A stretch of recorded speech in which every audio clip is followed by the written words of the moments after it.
nous avons suivi avec beaucoup de défense et même l'adoption du budget national par le Premier ministre Sam Lukonde, le budget 2023, qui se chiffre à plus de 14 milliards 600 millions de dollars. C'est une première pour la République, c'est pour la première fois que notre pays atteint ce budget-là. Et cela montre de la volonté politique du président de la République, Félix Antoine Tshisekedi, qui, en dépit de l'environnement international très hostile, dit d'une part de la situation post-Covid, qui était une crise sanitaire mondiale, et actuellement avec la guerre en Russie, le président de la République, le Premier ministre, sous l'impulsion du président de la République, avec le gouvernement de Wario, nous a présenté un budget très réaliste de 14 milliards de dollars, ce qui montre qu'il y a la volonté, parce qu'avec 14 milliards, ça c'est un budget de développement. Maintenant, les immeubles peuvent sortir des notaires, maintenant, les routes peuvent être construites, les pompettes peuvent être construites, c'est avec la volonté et c'est avec le même peuple. Je voudrais bien saluer cet état des choses et louer également les efforts de la représentation nationale qui est l'autorité budgétaire dans notre pays qui a dû recevoir pratiquement à l'unanimité le budget d'investissement. C'est aussi ici l'occasion pour moi de rendre un hommage mérité à l'honorable Alphonse Ngoï Kassanji dont l'intervention à propos de l'AMIBA ou de l'impact de ces budgets sur les paniers de la ménagère au Kasaï oriental a été assez significative.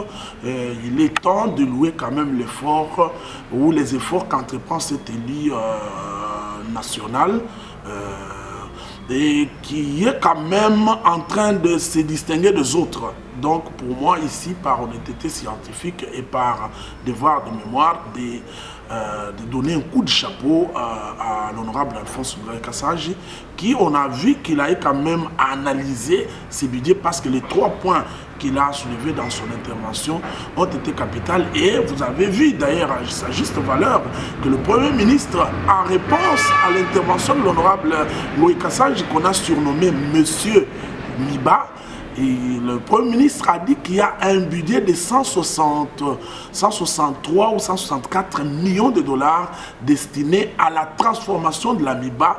L'AMIBA deviendrait maintenant une société minière industrielle avec 163 millions comme capital.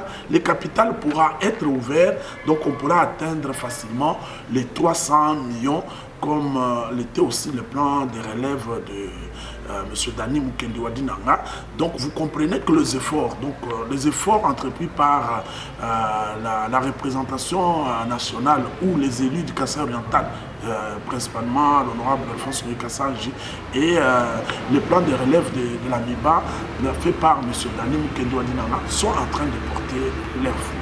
La particularité de ce budget actuel est que c'est un budget de développement. D'abord, il y aura 1 milliard de dollars qui sera alloué à l'armée à partir de la loi de programmation que le président de la République venait de proclamer. Vous savez que nous sommes dans une situation pratiquement de guerre injuste nous imposée par le Rwanda et d'autres pays de la communauté internationale.